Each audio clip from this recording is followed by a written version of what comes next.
Well, hello everyone, and welcome to our official first episode of the Surrendered Birth Stories podcast. And before we jump in, I just wanted to take a little bit of time to introduce myself and kind of explain the heart behind this podcast. So my name is Kayla Heater. I live here in Greensboro, North Carolina with my husband, Chris Heater, and our 4 children. We have our daughter, Brinkley, who's 9, our son, Milo, who's 6, our son, Jensen, who is 3, and our son, True, who just turned 2. And we have one on the way, actually, due in October, and that we will not know the gender of that one until he or she comes out. So we're excited for that surprise. I am a birth doula. I'm also a childbirth educator. I run a business called Surrendered Birth Services based here in Greensboro, North Carolina. And that is a huge part of why I'm doing this podcast. So before 2021, I would say I never actually listened to a podcast. Maybe like one that my husband told me to or something, but I was not a fan. I didn't understand the hype behind them, and I just wasn't, it just wasn't my thing. But then somehow, some way, when I realized that I could learn, that's just one of my strengths. I love to learn. I'm a learner. I'm constantly trying to learn things. So when I realized that I could learn while I was driving or doing dishes or folding laundry or taking a shower or going on a walk or whatever, I became a little obsessed with podcasts. I started listening to a number of different podcasts. This is back in 2021, I believe. Some of my favorites were and are the Family Teams podcast with the Beth Keys and the Pryors. I also love the 1000 Hours Outside podcast with Jenny Urich. My husband says she's my spirit animal. I also found the Happy Home Birth podcast, ironically, a few months after I had a home birth with Caitlin Fusco, and that has been such a joy to listen to, so inspirational. And then also I love to listen to the Down to Birth podcast with Trisha and Cynthia. I feel like I'm constantly, there's so much to learn in the birth world, and I feel like I'm constantly learning. So I really try to listen to those ones every week. They are my favorites. But even though I have several podcasts that I love and I glean so much from, I just felt like there was something missing. So Jesus is the central part of my life and my family's life. We love Jesus. We follow Jesus. And he's so intricately weaved throughout my day-to-day, and I've learned so much from him, especially when it comes to birth, that I was longing for a space to not only hear birth stories that would lift me up, but that would also lift my faith as well. And and when others share their testimonies of how Jesus was a part of their conception or pregnancy, labor, birth, or postpartum, and ultimately how they surrendered their birth plans to him, that's what was missing. Now, there are, birth podcasts out there and birth stories out there where people mention Jesus because, there are a lot of believers out there, but I felt like I really wanted one where I knew that not only was I going to hear about birth, but I was also going to hear about Jesus and have my faith lifted. So also, as much as I love listening to all the other birth podcasts, nearly every resource or birth worker mentioned in them lives nowhere near me. So I wanted a space to invite local birth workers to share their hearts and their knowledge on topics surrounding birth, and for other mamas like local to our area of the Triad in North Carolina to be made aware of their services. So the birth world is such a community, one that I am so honored and privileged to be a part of. And I just really hope this podcast can be a resource for all, whether it's inspirational, educational, spiritual, or all of the above. So for our very first episode, I thought it would be fitting for y'all to hear my first birth story and the journey of how my husband Chris and I became parents. So without further ado, here goes episode 1 of the Surrendered Birth Stories podcast.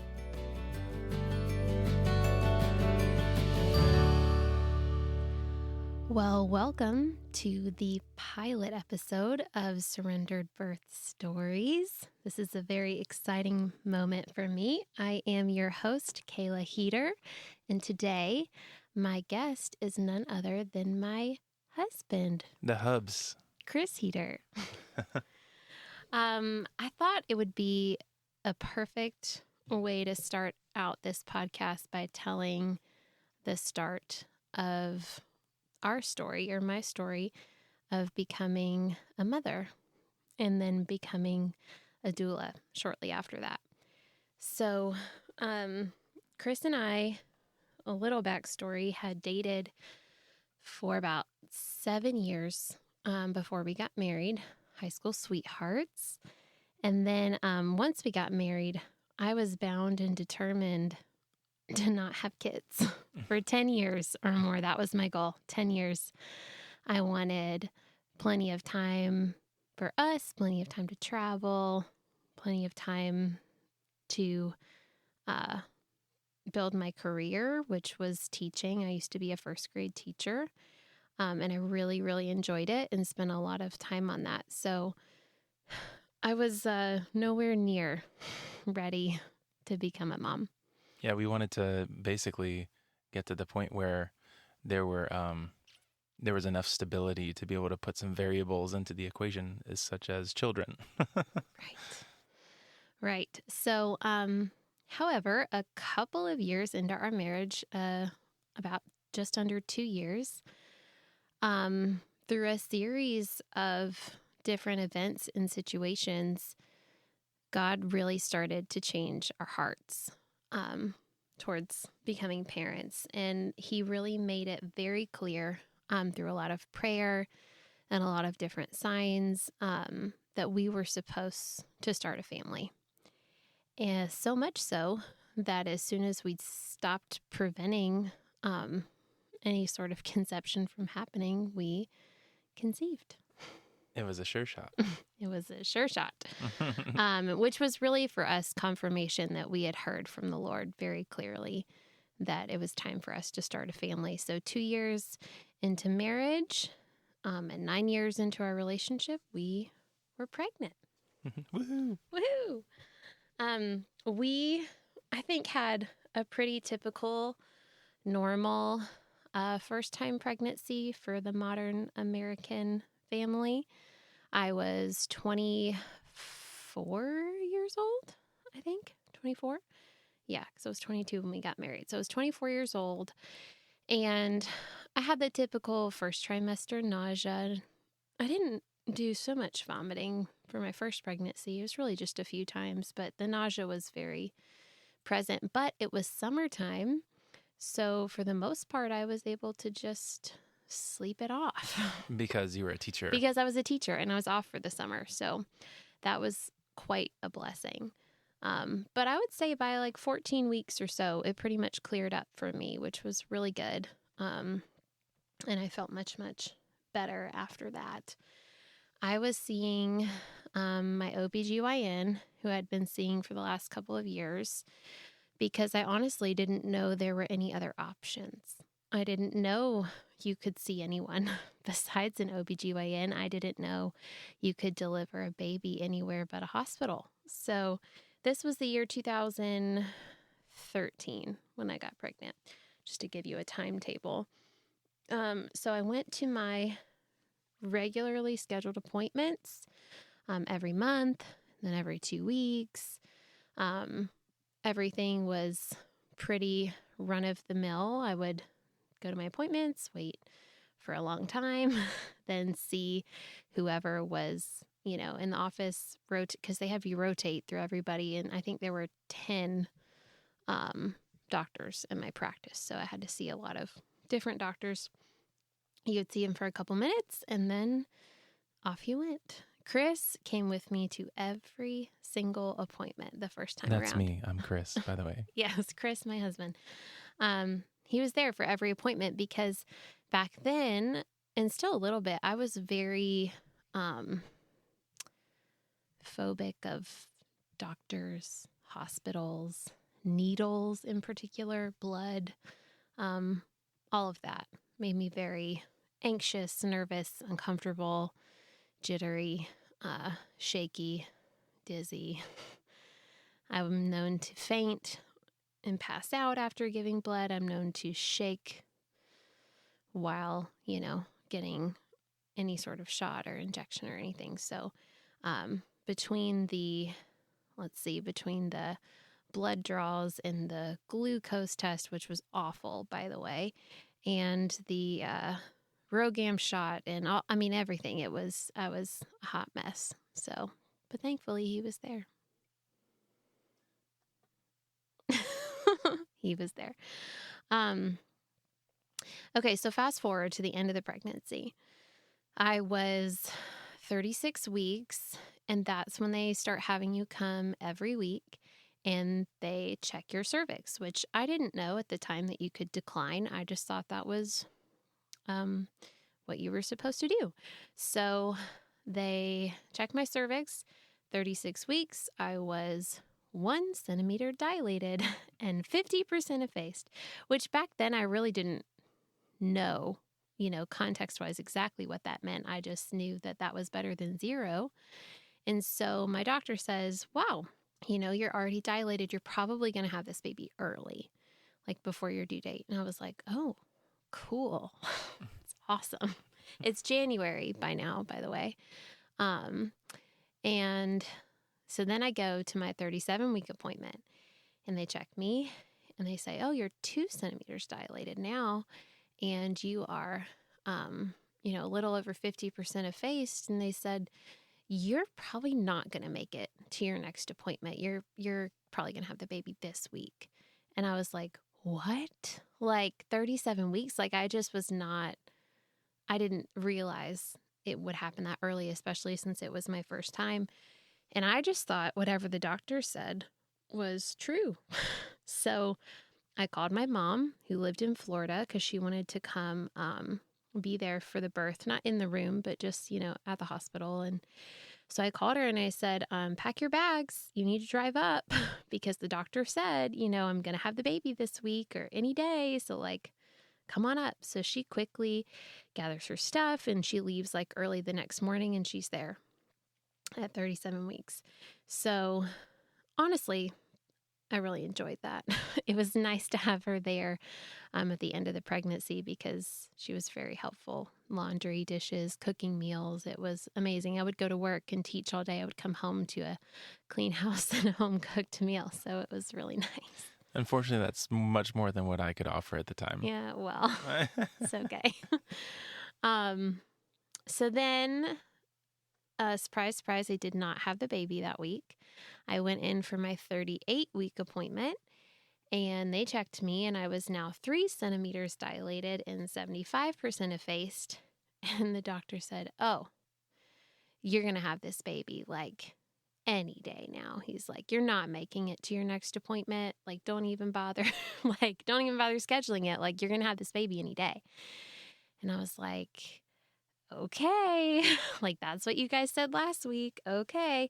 So I'm believing them and thinking that this is going to happen, which makes the waiting game that much harder because when someone's telling you you're going to have your baby and you don't know any better, so you're like, oh, you believe them, it's very frustrating, very frustrating. So another week goes by. I don't have the baby. Oh, gosh, I just remember how hard that was. Every day feels like a week and every week feels like a month, and it just drags on and on. It's just disappointing because you're so excited and antsy for To meet your child. Yes, I wanted to meet her. I Yeah. wanted to see what she looked like. I also was not the biggest fan of pregnancy, so I was ready to be done with that as well. But anyways, 39 weeks comes and I go back to the doctor. They check me again, and now I'm 4 centimeters dilated and 90% effaced. And of course, I get the same spiel, and I'm like, hold your tongue, because this is what you've said the last few weeks, and it hasn't come true. So just hold it right there. So then the doctor said, okay, well, let's just go ahead and schedule an induction then. And I was like, an induction? What's an induction? I had no idea what that was. And he said, well, it's literally, this is what he said. He said, well, you'll just come to the hospital and we'll give you some medicine to make you have your baby, and you'll have your baby that day. And How convenient. How convenient. I was like, really? I can choose my child's birthday. That's so cool. Like, that's amazing. I mean, and that's all he said. That there was no explanation of the process. There was no like talk of risks or benefit, like nothing. It was just like, well, let's schedule an induction and you can just have this baby. So I was 39 weeks. So he scheduled it for the day of 40 weeks, which was a Monday. He scheduled it for a Monday, which was the day I was going to be 40 weeks. And so I knew nothing. And so I was like, okay, great. And I got so excited, and I told my husband, and I told my mom, and I was like, okay, I'm going to be induced on Monday, and we're going to have the baby on Monday. Like, and I didn't know any better. Thankfully, by a miracle of the Lord, I did not make it to Monday, and I went into labor beforehand, which was honestly such a blessing, because now knowing what I know about inductions and having seen everything I've seen with inductions as a doula, it's just like, whew, I'm just so glad that I did not have to go through that. Which thankfully there's a time and a place for inductions, and they can be a really useful tool in certain situations, but very rarely. And so anyway, it was really interesting just to understand that we could schedule this thing, and right. we're going to go ahead and say, hey, this is the day that you're going to have your baby. That was just strange to me. It would have been considered an elective induction, because I had absolutely no medical reason as to why I needed one. Okay, so a few days later, I said it was January and I'm a school teacher. So we had, been doing all of the things at home to try and put me into labor, none of which was working, between the breast pump and, being intimate and walking and trying to do the spicy food, like all the things, nothing was working. We made a lot of friends at the mall. We did make a lot of friends at the mall. Walking the loop. The laps at the mall for a long time. Anyways, so we, all of a sudden, we had a snow day. It snowed and I didn't have to go to school. School was canceled. So I got to sleep in. I got to just relax. I had no responsibilities for the day. I took a long shower. I just spent the whole day relaxing and doing whatever I wanted to do. And apparently that was the trick. That's what I needed to do. I needed to stop trying to go into labor and to just relax. Well, at that point, your body was just so tense from the anticipation. It really was. It really was. So that night, it was around 6:00. We were having dinner, which, by the way, was pizza bagels. A childhood nostalgic favorite meal of mine that my granny used to make me all the time. Pizza bagels. We're having pizza bagels on the couch, and I was feeling crampy. So I got a heating pad, and my mom was like, oh, maybe this is it. And I was like, no, Mom. At this point, how long has she been at our house? 2 weeks. From out of town. You. A little over 2 weeks. Wow. So I said no. I said, they're just cramps. I said, they're not coming in waves like contractions. They're just cramps. And so just put the heating pad on. We watched this Christian comedy show that was actually really funny. Thou Shalt Laugh. Thou Shalt Not Laugh Was No. what it was called. No. Was it called Thou Shalt Laugh? It was called Thou Shalt Laugh. Oh, oh, that makes And like more. Michael Jr. and some other Michael folks. Jr. It was was actually, really, it was very funny. it was really funny. We still make jokes about some of the jokes that were in that today. Anyways, so that was good. We spent like 3 hours laughing, which was really nice. But my cramps went away and everything stopped, and it was like, okay, cool. It's time to go to bed. So everyone went to sleep. And mind you, my sister also lived with us at the time. So my mom and her, everyone was upstairs asleep. And when I laid down to go to bed, the cramps came back, but this time they were coming in waves, and they were a little sharper than they were before. And they were coming like every 10 or 15 minutes. How prepared were you for the first onset of actual contractions, just from an education standpoint? Oh, this is a good point. Thank you for bringing this up. The education that I had was, I read the book What to Expect When You're Expecting, which I laugh about now. Like now, if someone tells me that's all they've read, I'm like, you know nothing. But I read that book, and we took a hospital birth class that was a hospital birth class. I'm just going to leave it at that. I learned how to change diapers. Yeah, Chris learned how to change a diaper. I learned what it looks like when you get an epidural. And that's all I remember. That was pretty much it. Yeah. I do remember in the hospital birth class, they showed 3 different videos.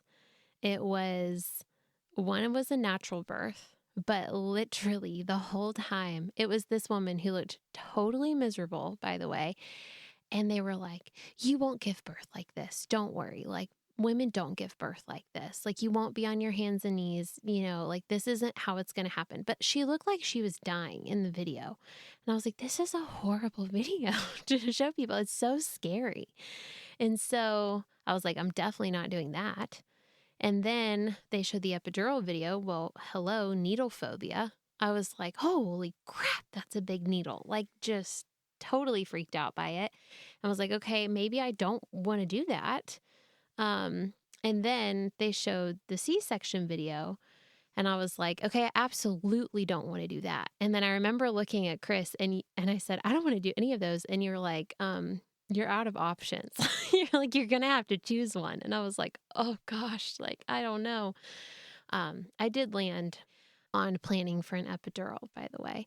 I figured that needle would give me relief from pain, at which I had a very low pain tolerance and was definitely not mentally prepared for labor. So I did plan an epidural from the beginning. But I had a friend who was going through doula training, and she offered to be my doula, which I didn't even know what a doula was. I had never heard that word before. So she kind of explained it to me. And I was like, okay, but I can still get an epidural, right? And she was like, yeah, you can. I was like, okay, well, cool. I was like, I just want to make it. I knew enough to know that I wanted to be like further along in labor before I got it, just so I didn't like stall out and need Pitocin, because I had just heard horror stories about Pitocin, which no, I didn't know that I would have had to have Pitocin for an induction. But that was like our prayer. I just remember praying like, we don't want Pitocin. Like that was like, we don't want Pitocin. That's our prayer for this birth. No Pitocin. So anyways, that was my labor education and prep. That was about it. When you told me you wanted a doula, I was like, a what? A what? What's that thing? Is it like, this sounds like a head wrap. Oh, yeah. I didn't know what it was either. And now I am one, Yay. Which is really cool. Okay. So I go to bed, I lay down, I start feeling these contractions like every 10 or 15 minutes. Mind you, I had never had a single Braxton Hicks contraction leading up to this. Oh, wow. I don't remember that. Yeah. With my first, I only saw it on Friends. Oh. That was a Friends episode where Ross shows up with Twizzlers at the hospital because he left Mona on a date at the movie. Fun fact, we speak in Friends quotes in our family. Friends quotes. It's true. So, okay. So these are my first ever contractions I've ever had. So I'm excited and I'm giddy because I'm like, oh my gosh, this is finally it. It is finally happening. So even though I was in early labor and I should have gone to sleep, I did not. I got up. It was like 11 o'clock at night. And I texted my doula and said, like, hey, just want to let you know, be on call because I think things are starting. And she was like, okay, I'm going to go to sleep. And I was like, how could you sleep in an hour like this? But but everyone else was asleep. Chris was asleep. My mom, everyone was asleep. I remember going to bed and you were just pacing.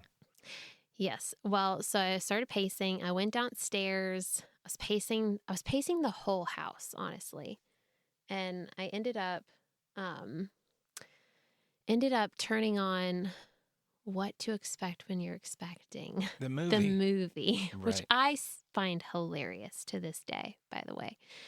It's so funny. So I wanted to watch it during labor to distract me. So I was sitting on the birthing ball and I was praying in these contractions. And I was just praying to Jesus and saying, like, Lord, please bring me another contraction. Make this be it. I want to be in labor. Bring me another contraction. And when I would have the contraction, I would say, thank you, Jesus. Thank you for this contraction. Like, this is amazing. Thank you so much for this contraction. Because I was so excited and I wanted it to keep going. I didn't want it to stop because I had heard, about other labors like fizzling out. And so I was just determined that this was going to be it. So I would say after however many hours, few hours, I stopped praying. I didn't need to pray them in anymore, and I definitely was not praising through them anymore. And it shifted. I shifted from early labor to active labor, and I wasn't too happy anymore. I remember I woke you up, and I said, "Hey, like I'm in labor. Like this is it." And you said, "Do we need to go to the hospital now?" And I said, "No, not yet." And he said, "Okay, well, wake me up in time for me to shower before we go to the hospital." And then you turned back over and went right back to sleep. And I was like, how could you sleep at a time like this? But I was just so You said giddy. the same thing to your doula. Yeah, well, yes. I didn't understand why nobody else was as excited as I was.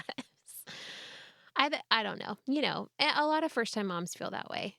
Giddy, anxious, which, again, I should have gone to sleep, but my hormones and emotions were all over the place, so I just couldn't. But I really wish I would have. If I had known how much longer it was. It's almost like you get the jitters. Yeah. It's almost like I can't go to sleep because there's just like this. I'm too excited. Yeah, right. I was too excited. So then, I remember around 2 a.m., I was like, okay, this is serious. They were coming, by the book, like every 5 minutes, lasting for a minute. And that had been happening for an hour. So I was like, okay, it's time. It's time to go. So I called them, like the hospital or my doctor, and said, like, hey, we're going to come in. And right before we left, though, my body started purging itself, which, I found out later was like a sign of definitely you're in labor, but because your body's like clearing itself out to make room for the baby to come down. But I didn't know that at the time. And I was like, why can't I stop going to the bathroom? And why can't I stop throwing up? Like it was just, but I got it all out. And then we got in the car and oh my car tractions. Those are the worst. Those were the worst. And we only lived, 15 minutes from the hospital? And you probably got there in like 10 because it was 3 a.m. on a Thursday morning and you were driving pretty swiftly. I was Fast and Furious mode. Yeah, because I just told you, I was like, drive faster. Get there. I don't know. Being in the car and having contractions is no fun at all.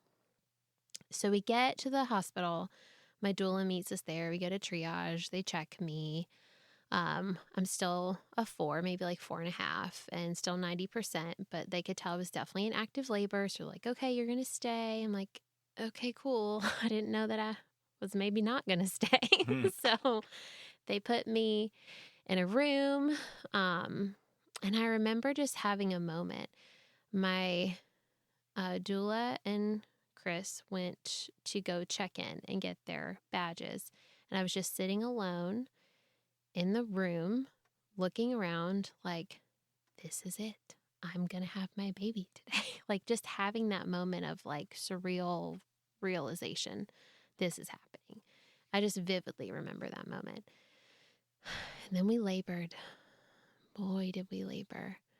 You did so good, by the way. Oh, thanks. I don't like looking back. I'm like, that was the worst I did out of the 4. Considering where you were in life, man, what a where champ. I was in life, my pain tolerance and my needle phobia. Yeah. So we walked the halls. We did like the slow dancing move, sat on the ball. I mean, the time really, honestly, went by so fast. I was like in labor land, didn't really know. But every time they would check me, like I really wasn't progressing. I made it to like a 5. But I was there for like 9 hours and I was still just at a 5. Like I stalled out at a 5. And I think because at that point, my body began fighting the contractions and I was no longer like handling them. I was just like fighting them. And I was curled up in a ball on the hospital bed in the fetal position, crying. But I didn't want to ask for the epidural because I didn't want anyone to be disappointed in me because I hadn't made it, further than a 5. I wanted to make it to a 7. I don't know why I had my mind fixed on the number 7. I remember if there was a number that we wanted to hit before. Like it was the goal. 7. The goal 7 number. was the goal. And but I wasn't getting a break. It was like the contractions were constant and they would never completely stop between the peaks. It was like they would come down, but then they would go back up again and they wouldn't I would never get like a full break. And I just felt like awful. It was bad. I was in a really bad mental state too, just like waiting until I could have the epidural. And I'll never forget this moment. I was like curled up crying. You guys were trying to get me to look in your eyes and like get it together. And I was like, the doula was trying to get me to go into the tub or into the shower. And I was like, I don't want to move. I just don't want to move. And I was crying. And I remember hearing you say, you looked over at a nurse and you said, I think she's ready for the epidural now. And I was like, oh my gosh, I've never loved you so much in my whole life. I was just so grateful that you asked for it for me, so that I didn't have to, so that it wasn't me who requested it. It was really, really sweet moment. Yeah. Part of it was I just hated seeing you in that much pain. Yeah. Because I mean, it wasn't a good feeling you were going through. No. And you were, you had reached a threshold of, not really being even able to think clearly. So, no. And mind you, all this pressure, not physical pressure, just mental and emotional pressure that I didn't realize I was dealing with, that was everybody was in the waiting room. My mom was there, my sister was there. Okay, let me tell you, I was one of the first people in my family to have a baby. Definitely the first of my siblings, but the first of many of my cousins. I had a couple cousins, but none locally. None of my local cousins had a baby.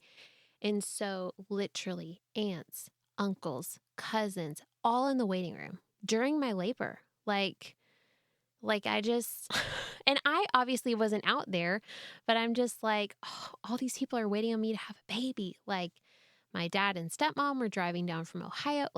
It was just oh my gosh, all these people. And here we are, however many hours later, and I still haven't had this baby. So we changed things the second time around for that. Okay, so we get the epidural and I handled it. Thank you. The worst part was the numbing shot. That was worse. Because then, once you were numb, the epidural itself really just felt like someone was pushing what are those things called that you play pool with? Pool stick? yeah. Is that what it's called? Yeah. A pool stick. Is that really what it's called? As a man, I should probably know. Okay. Well, whatever those big sticks are that you hit the pool balls with at the pool table. Is it called a cue stick? I don't know. Yeah. We'll have to look that up. Yeah.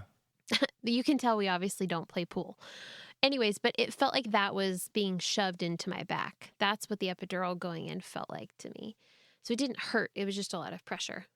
But it was only working on one side. So they were like turning me to the other side. I remember them just kind of turning me. And then I took a nap, a much needed nap, which was really, really awesome. I really thoroughly enjoyed that nap. It was much needed and appreciated. I'm sure more than just you needed the nap. Well, you left at that point. You went to go like talk to everybody and eat food and stuff. Because then, of course, I wasn't allowed to eat food. So I just remember like, okay, I'm going to take a nap. Woke up and the doctor came in for the first time, I think, that day. Maybe he came in like very first, like when I first got there at like 3 a.m. or something. But then I remember like I didn't see him again until late afternoon. And he checked me and I was 6 centimeters. And he was like, well, I want to see you make more progress. So we're going to break your water. And I was like, okay, whatever, sure. I didn't know anything. So I was like, okay, break my water. Great. So they broke my water. Of course, I couldn't feel it because I had the epidural. Also, this is just a little known fact. I did not want a catheter. And I was very insistent on not having a catheter, which catheter is like standard of care when you have an epidural. But I did not want one. So my nurse said, well, if you can pee in a bedpan in the bed with this epidural, I won't make you get a catheter. And lo and behold, I did it. Look at you, bound and determined. Bound and determined not to get a catheter. Because I'd also heard about like catheter injuries. And I was just like, I don't want one of those tubes up it. Anyways. So I did have to like push on my bladder to get it to come out, but I know a full bladder is not good for labor. So I didn't know that then, but I know that now. So anyways, a few more hours go by and I'm just kind of hanging out. Started watching a movie,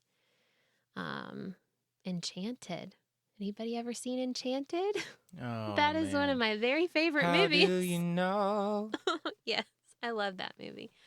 So we were watching it like on a computer and like halfway through it, I was like, man, I am in pain again. Like I'm just starting to feel all this again. So it like turned me over again. I remember we requested the nurse to come back and I was like, can we up the dose of this epidural? Because when you expect to feel nothing and you start feeling things, you're like, okay, something's off. So she comes in to up my epidural, but she's like, just let me check you. Mind you, it had been 45 minutes since the doctor broke my water. Because I think we started the movie like right after that. And she checks me. She's like, oh, you're a 9. A 9? That was fast. And she's like, yeah, it can happen. And she's like, I'll probably be back in an hour to, you'll be ready to start pushing. And I was like, what? I don't know, like when you've been in labor that long and then suddenly you kind of forget what the end is. So when she said that, it got very real. I remember we turned off the movie because I was like, okay, I can't focus on this anymore. I'm about to push out a baby. What's happening? Sure enough, she came back in like an hour or less and she was like, you're a 10. It's time to start pushing. I did not feel the urge to push, by the way, at all, which I know now is, I should have waited longer, but this was 2014 and she was like, okay, you're a 10, you can start pushing. So we did. I said, I'm not a very good patient, but I am going to be a very good pusher. And she was like, okay, let's see it. And sure enough, I was. Okay. It was my first time. I was a first time mom. I had an epidural and I only pushed for 40 minutes. What a pro. And I didn't even have the urge. So that's the other thing. I'm like, I probably would have pushed for less if I had waited until I had the urge to push. Yeah, you did amazing. Did amazing. Thank you very much. About 20 minutes in, I was surprised that it was just the nurse. But then, I remember her like calling the doctor and being like, okay, you should get in here now. And then suddenly, like 15 people come in the room because, you're going to have a baby. So I guess anyways, I remember I closed my eyes about halfway through pushing and I could not open them again. Like I kept them closed the rest of the time I was pushing in between contractions, during contractions. It was just that pressure got so intense. And I was just like, I couldn't even open my eyes. So, fun fact, I never actually saw the doctor who delivered our daughter. Never actually saw him. Didn't know what he looked like. Because he came in the contraction before she was born. So all I remember is his voice and him saying, like, if you give me one more push, like, I'll give you your daughter. And I was like, okay. Like, but I didn't open my eyes. Like, I just put my chin to my chest, squeezed my eyes tight and just pushed. And then out she came. And so when she was born, I just remember, this is what I remember. Her coming at me with her like long witch fingers. Oh man. She had the longest fingers. Yeah, and her feet were so big. Oh, so she was just so like precious. She was long and skinny. Yeah, very skinny legged, very skinny body. All slimy.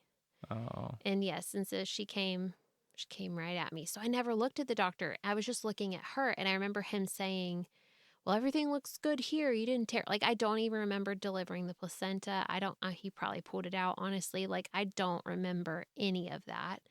I just remember him, like, I remember his voice saying, like, well, you didn't tear, so I've got nothing to do here. So congratulations. And he walked out. And I never saw his face because I remember at the postpartum 6 weeks later, we were at the OBGYN and you came with me and you were like, hey, that's Dr. Such and Such. And I was like, who? And you're like, the guy who delivered Brinkley. And I was like, what? So I was like, no, I've never seen that man before. And you're like, well, yeah, that's who delivered Brinkley. So yeah, I remember seeing him in the hallway, and I was thankful towards him. I said, hey, thank you for delivering our baby. And he looked at me down the hall and he was like, oh, you're welcome. Right. He had no idea who you were. Yeah. He was in there. I mean, he couldn't have been in there for more than 10 minutes. Like, it was so fast. I remember, though, it was so strange, just as a first-time dad, to see, first off, see the baby come out, but to see the baby inch towards the world. Yeah. And just like little by little by little, seeing the hair, unbelievable. I couldn't not watch. It was amazing. And I also remember when she finally came out, I was like, oh, she came. Ooh, that's squirty. That's really squirty. What's happening? Oh, well, I think my baby's okay. Is Kayla okay? So, but it was so incredible just to watch, especially as a first-time dad. But it was an interesting perspective for me. I remember you saying it was the most glorious thing you had ever seen. Oh, for sure. Yeah. And to this day. Because I would have so many other dads who are like, I don't want to watch. I don't want to look down there. I'm going to stay by the head. And I'm like, well, my husband said it was the most glorious thing he's ever seen. So maybe you should look. Yeah. It is. And I think some of that comes from, anyway, I won't get into it, but it was really incredible for me just to experience the birth of the birth of my family, Yeah. And this is the beginning, and I hadn't planned on just having one, but just knowing and understanding that our family was just born too. It's not just my daughter. It's not just my first child. This is our family. So anyway, it was wonderful. It was cool. Yeah. It was a good moment. So back then, that was before it was a baby-friendly hospital. So they took her and did all the things to her. And, we didn't really have that golden hour. But I didn't know any different. And I remember she was skin to skin on you before she was really skin to skin on me. Why don't you explain golden hour real quick?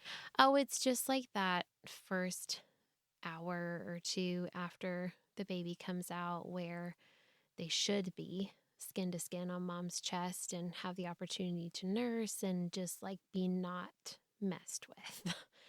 Not weighed, not wiped, not, anything. Just should be mama and the baby and the dad. But anyways, Honestly, it was a very surreal experience. Um, the hospital stay wasn't too fun. I remember them, of course, they wouldn't let you sleep while you were holding your baby. So that was kind of annoying because she would only sleep if someone was holding her. I remember like when everyone was gone that night, because she was born at 7:18 p.m. that night. And they did let some visitors come in a little late, because everyone wanted to meet. I mean, seriously, I think there were like 6 or 7 people in that first night before like 10 o'clock or something. And then when everyone left and all the nurses were done with their checks, and it was like the first time we had really been alone, she started crying and we looked at each other and we were like, what What do do we we do? do? She's crying. What do we do? Now I know, just put her on the boob. But back then I was just like, I don't know what to do. Mm-hmm.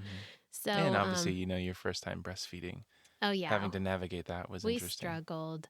She couldn't latch. My nipples were flat. They were all swollen from all the fluids. It was, had to have a nipple shield, and we had to do like hand expression and spoon feed and all the things. Eventually, a couple months down the road, we got all that worked out and she was able to nurse fine, and, it was good. But, the first couple of days were, well, the first couple months were a struggle, but we worked through it, which was good. I will just never forget the next morning. I like literally had just fallen asleep for the first time in like since she was born. And you were holding her and I had just fallen asleep. It was 5 o'clock in the morning, and this nurse and nursing student come in the room and they're like, we're here to draw your blood. And I'm like, what? I'm like, it's 5 o'clock in the morning, first of all. Second of all, I just fell asleep. Third of all, I just had a baby. So, like, chill out. And fourth, no, I'm not letting a student come near me with a needle. Are you crazy? Somebody's still bitter. So I did decline, and I didn't even know I could decline it. I was just like, no, like, I'm not doing this. And she's like, so you're declining your blood draw? And I was like, yes, I am. Goodbye. Like, leave. And so, when the other nurse came back at 7, like a new nurse, came for a shift, she was like, so, I see that you declined your blood draw. Can you explain to me why? I was like, yes, it was 5 o'clock in the morning. I had just fallen asleep and it was a student and I hate needles. So yeah, I declined it. She's like, okay, well, would you mind if we went ahead and got that? And I was like, oh, fine. Like, anyways. I remember it was just the whole experience of the hospital stay afterwards, after she was born, up until the time where they said that we could, we were going to go home. I was trying to sleep too, but my goal was like, oh, if I hold the baby, then Kayla can sleep. But with these, there were just so many It was constant just a constant interruption. It was thing after thing. It was like, hey, we're here to deliver your food. Hey, we're here to take out your trash. Hey, we're here to change your laundry. Hey, we're here for the hearing exam. Hey, we're here for this test. Hey, we're here for that test. Hey, we're here to take newborn pictures. Hey, we're here for you to sign release forms. Hey, we're here for you to sort out the birth certificate information. I mean, it was just like thing after thing after thing. And I was like, can we just be left alone? Like, that was annoying for sure. Because I was so tired. I just remember being so exhausted and being like, can I just get some time to sleep where someone's not like taking my blood pressure or like giving me a thermometer under my tongue, like, or the baby. Because, then you'd get them all nice and finally asleep and they'd come in and mess with the baby and wake him up. And I'm like, oh my gosh. Anyways, I did. That was annoying for sure. But Joseph Prince kept me company on the TV all night long. oh my gosh. Televangelist right. Joseph Prince. I kind of do have vague memory of you watching. I kind of wanted his hair a little bit. I don't even know what he looks like. All right. It's probably good. Okay. He's a pretty boy. Well, anyways, that was that. We went home and we became parents. And it was really, really wonderful and exhausting, but wonderful. And just such a special, special time. That was such a special time. Just the 3 of us. It was really, really cool. Yeah, there was really no other time like that. It's really special.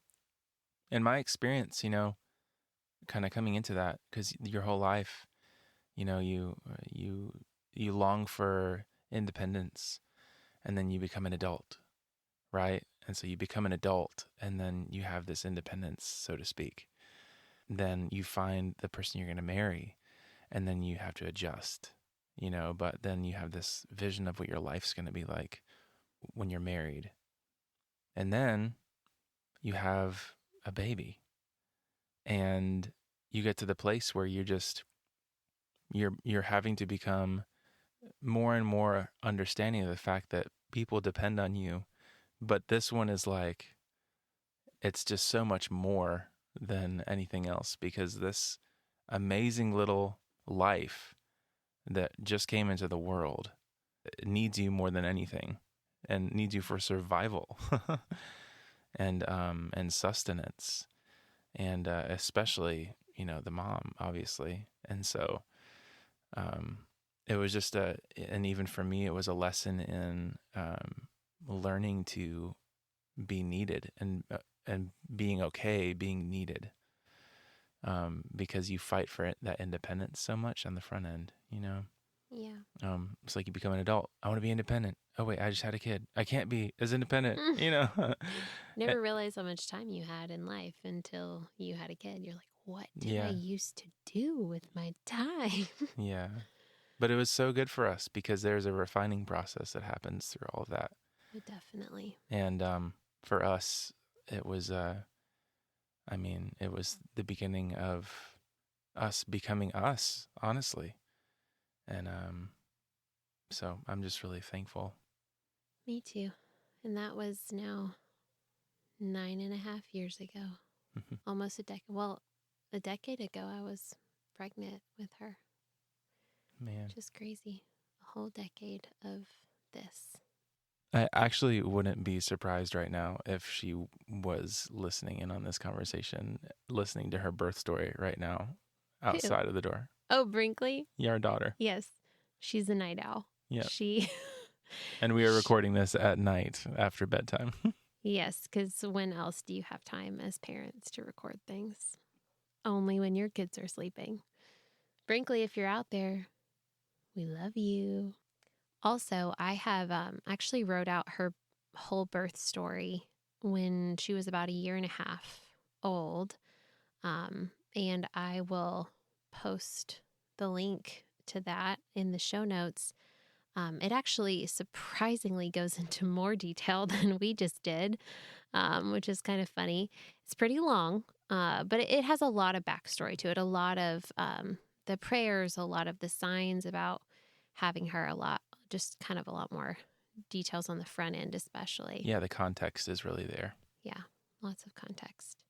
So if you're interested, you can check that out. And my kids' birth stories are on there too, if you want a little preview of those.